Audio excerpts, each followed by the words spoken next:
अगर मगर दो भाई थे, लड़ते खूब लड़ाई थे। अगर मगर से छोटा था, मगर अगर से खोटा था। अगर कुछ कहता था,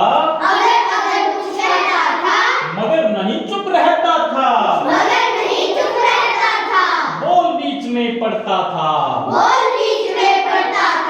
और अगर से लड़ता था, और मगर से लड़ता था।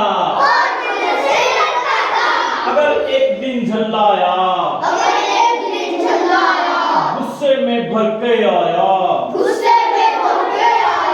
और मगर पर टूट पड़ा। हुई खूब गुत्थम गुत्था, छिड़ा महाभारत भारी। गिरी मेज कुर्सी सारी, माँ ये सुनकर घबराई। बेलन ने बाहर आई, दोनों को दो जड़कर, दोनों को दो जड़कर अलग कर दिए अगर मगर।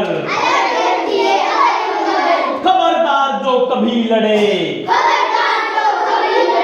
बंद करो ये सब झगड़े। एक और था अगर पड़ा, मगर दूसरी ओर पड़ा। क्लैपिंग अपने लिए।